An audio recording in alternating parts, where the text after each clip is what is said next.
요즘 주변에 이런 분들 많이 계시지 않나요? 코인 투자 시작한 지 한 달밖에 안 됐는데 몇 배를 벌었다던가, 어떤 코인이 있는데 이 코인에 투자했다가 완전 휴지 조각이 됐다던가 하는 분들 말이죠. 비트코인 가격이 1억 5천만 원을 돌파하며 역사상 최고치를 경신하고 있고, 이제는 우리 주위에서도 코인 투자하는 사람들을 흔하게 볼 수 있습니다.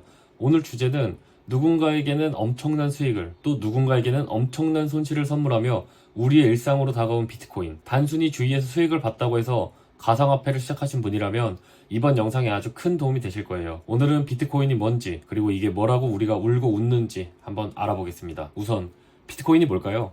흔히 가상화폐라고 부르지만 익명성이 보장되어서 암호화폐라고도 합니다. 최근에는 각국 정부가 가상자산이라고 분류하기도 하는데요. 가상자산, 가상화폐, 살짝은 다른 의미지만 이번 영상에선 혼용해서 사용할게요. 비트코인은 실물이 없는 가상의 공간에서 존재하기 때문에 온라인으로만 거래된다는 특징이 있습니다. 비트코인은 교환 가치가 있는 디지털 화폐의 일종인데요. 그래서 또 디지털 금이라고 부르기도 하고 투자 자산의 한 종류로 활용하고 있습니다. 디지털 금이라고 불리우는 가장 결정적인 이유는 다른 암호화폐와는 달리 2100만 개로 총량이 정해져 있기 때문입니다. 자본주의가 시작하면서 각 나라는 화폐를 발행했는데 이것은 모두 금을 기반으로 금의 총량 내에서만 발행했습니다. 하지만 시간이 흘러 통화의 신용 팽창이 일어나기도 하고 전쟁 등이 계속 발생하면서 돈이 더 필요해졌습니다. 이 때문에 더 이상 금의 총량만큼만 발행하는 것은 어려워졌죠. 그래서 결국 1971년 금본위제가 폐지되었습니다. 하지만 금은 여전히 실물 자산으로 견고하게 그 가치를 유지하고 있죠. 왜냐하면 총량이 정해져 있으니까요. 이와 마찬가지로 비트코인 또한 총량이 정해져 있기 때문에 총 통화량이 늘어남에 따라 가치가 우상향할 것이라는 의견이 지배적입니다. 많은 사람들이 비트코인을 주목하고 있는 이유죠. 이와 더불어 최근 트럼프가 밀고 있어서 굉장히 핫한 스테이블 코인이라는 것도 있습니다. 이것도 잘 알아두셔야 합니다. 달러, 유로 등등 여러 화폐의 1대1로 교환 가치를 갖는 디지털 화폐인데, 달러 스테이블 코인이 통계에 따라 다르지만 아마 전체 스테이블 코인 시장의 70% 이상을 차지하고 있을 겁니다. 트럼프가 밀고 있는 이유는 달러 패권을 위해서인데, 스테이블 코인의 가치를 일종의 보증을 해주는 담보자산을 미국채로 사용하기 때문입니다. 중국과의 화폐 전쟁에서도 스테이블 코인이 있다면 전혀 두렵지 않게 됩니다. 왜냐하면 가상화폐를 인정해주는 것이 아이러니하게도 달러 패권을 더욱 공고히 해주기 때문이죠. 자세한 이야기는 다음에 한번 스테이블 코인으로만 단독으로 다뤄보겠습니다. 다음으로 블록체인에 대해서 알아볼게요. 디지털 화폐의 거래 내역을 기록하기 위해서 개발한 분산형 장부 기록 시스템입니다. 기존 거래 시스템은 중앙 집중형이었다면 블록체인은 모든 사용자 간의 거래 정보를 실시간으로 공유하는 분산형입니다. 거래 내역이라는 정보가 모든 사용자에게 실시간으로 공유가 되기 때문에 시장 참여자들 간의 신뢰가 생기는 거죠. 거래가 발생한 후에 불특정 다수가 이를 확인했다고 신호를 보내면 거래가 성립되는 방식이죠. 그리고 이 거래는 실시간으로 모두에게 공개가 됩니다. 이 거래 단위를 블록이라고 하고, 이러한 블록을 연결했기 때문에 블록체인이라고 부르게 됐습니다. 그리고 이러한 거래를 확인했다고 신호를 보낸 행위를 채굴이라고 부릅니다. 채굴을 하면 일정 수준의 암호화폐를 보상받을 수 있죠. 암호화폐는 가치를 담은 교환수단 역할을 하는데 누가 거래를 했는지, 누가 검토를 했는지는 알 길이 없어요. 그렇기 때문에 블록체인은 탈중앙화, 보안성, 투명성, 확장성이라는 큰 장점이 있는데요. 다만 거래가 많아지면 많아질수록 기록도 많아지기 때문에 시스템은 과부하가 생겨서 속도가 매우 느려집니다. 그래서 이러한 연산을 빠르게 하기 위해 그래픽카드인 GPU의 수요가 폭발적으로 늘어났고요. 그 전에는 고사양 그래픽 작업이나 게임할 때나 필요하던 것이 어느 순간 채굴을 하는 사람에게는 필수품이 되어버렸죠. 그래서 우리가 잘 아는 엔비디아라는 기업이 그 이후로 덩치가 10배 이상 커졌습니다. 지금 과거를 복귀해보면 너무 당연한 현상이죠. 앞으로 비트코인의 미래는 어떻게 될까요?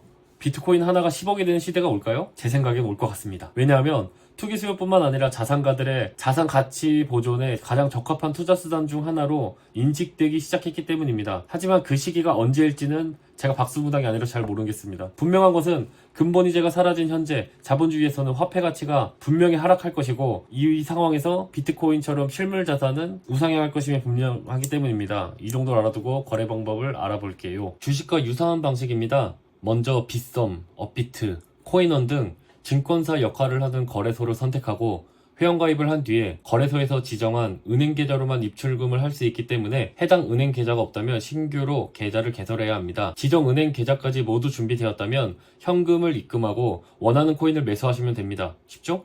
말씀드렸듯이 비트코인은 가장 처음 탄생한 암호화폐인데다가 총량이 정해져 있어 금이랑 비슷한 느낌이에요. 비트코인을 제외한 나머지 코인은 알트코인이라고 합니다. 편의상 암호화폐 전부를 가장 유명한 비트코인이라고 부르는 것 뿐이죠. 비트코인은 주식과 달리 한 주, 5주, 10주 단위로 거래되는 것이 아니라 소수점 8자리 단위까지 거래할 수 있기 때문에 매우 소액으로도 거래할 수 있어요. 다만 원화로 거래하는 방식의 장점은 간편함이지만 그만큼 거래소와 글로벌 코인 거래소와의 시세 차이가 생각보다 심하기 때문에 저는 추천드리지 않습니다. 일명 김치 프리미엄이라는 게 항상 존재하기 때문이죠. 미국의 어느 많이 배우는 양반이 우리나라 사람들 투자하는 방식을 보고 한국에서 오징어 게임이라는 작품이 나온 이유를 알겠다는 식으로 말하는 기사를 본 적이 있습니다. 그만큼 한탕주의, 즉 야수의 심장을 가지신 형님들이 많다는 의미겠죠.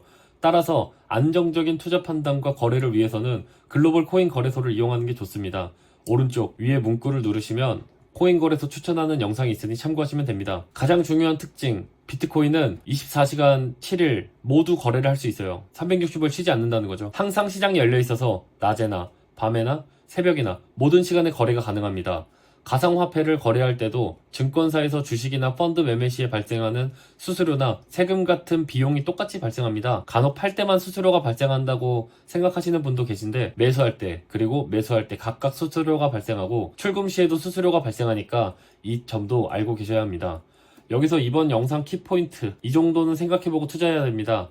그렇지 않다면 세력들의 희생양이 되거나 견디기 힘든 공포심으로 패닉 세일을 할 게 뻔하거든요. 첫 번째, 충분히 공부해보고 투자하기. 이게 생각보다 당연한 거 아니야? 라고 생각하실 수도 있는데 의외로 많은 분들이 그래서 뭐 사요? 이거 사요? 저거 사요? 하면서 무지성 매매, 내동 매매를 하는 경우도 상당히 많습니다. 이것은 코인 투자를 빙자한 도박인 거죠.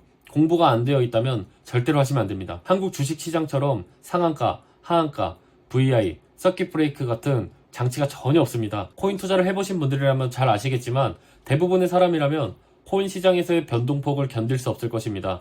따라서 공부를 하려면 여러 방법이 있을 수 있지만 기왕이면 믿을만한 전문가에게 온라인, 오프라인 가리지 않고 교육을 받으면 금방 실력이 느는 자신을 발견할 수 있을 겁니다. 두 번째, 지속 가능한가? 지속 가능한지를 생각해 보셔야 합니다. 시간 앞에 을이 되는 순간 사랑도 투자도 결국은 지도군요. 좋아하는 여자 생기면 그 여자의 마음을 얼른 갖고 싶어서 괜히 들뜬 채로 행동하다가 인연이 안 되기도 하잖아요. 투자도 마찬가지죠. 감당 가능한 금액과 철저한 공부를 통한 믿음을 가지고 투자를 하면 지속 가능할 것입니다. 시간 앞에서 쫄리는 투자하지 마세요. 세 번째, 무지성 고 레버리지 투자 금지. 레버리지? 그게 뭐예요? 하시는 분 계실 수도 있습니다. 코인 투자는 현물과 선물 두 가지가 있습니다. 현물 투자는 나의 투자금으로 코인 그 자체를 사는 것을 말하는 거고, 선물 투자는 레버리지, 즉 내가 가지지 못한 만큼 좀 더 빌려서 투자하는 방식을 말합니다. 말만 들어도 굉장히 위험해 보이는데 이러한 레버리지를 계산도 안 하고 무지성으로 높은 배율로 투자하는 분들이 생각보다 많습니다. 내가 이러한 레버리지를 높여서 얻게 될 수익이 많다면 그와 반대로 손해보게 될 금액도 많은 하이리스크 하이리턴의 개념입니다. 하이리스크 5글자는 머릿속에 남아있지 않은 채로 투자를 하는 분들이 많다는 거죠. 레버리지는 잘 일으켜서 수익을 본다면 매우 좋은 투자 방법이지만 손실을 넘어서서 투자 원금을 전부 잃는 청산까지도 갈 수 있기 때문에 매우 신중하게 투자하셔야 합니다. 네 번째, 수면 매매하지 않기. 이것도 은근히 하는 사람들이 많아서 혹시나 해서 말씀드립니다. 수면 매매는 잠들기 전에 진입 타점과 수익 실현선, 손실 한계선 등 세 가지를 미리 설정해두고 하는 투자를 말하는데요. 내가 잠자기 전에 봤던 차트 상황과 내가 설정해둔 시나리오가 다가왔을 때의 상황은 상이한 경우도 상당히 많기 때문에 손해를 볼 가능성이 매우 높습니다. 게다가 나의 시드 중 많은 비중을 실은 상태라면 아마 잠도 제대로 못 잘 거고요. 그러니까 수면 매매는 정말 하지 않는 것을 추천드립니다. 본 4가지 기준을 삼아서 충분히 고민해보고 비트코인 시장에 진출하시길 바랍니다. 아직도 비트코인 투자 안 하시나요? 아직 안 하셨다면 꼭 고민해보세요. 오르락 내리락 하는 변동성과 더불어서 언제든지 참여할 수 있는 거래 시간 등 매력적인 투자처라고 생각해요. 하지만 그와 동시에 이면에 존재하는 내 욕심과 통제력을 시험대 위에 올리게 될 수도 있습니다. 여기까지 정리하면서 여러분의 안정적인 투자를 기원드리겠습니다. 구독과 좋아요 부탁드리고요. 좋은 영상으로 찾아뵙겠습니다. 빠이!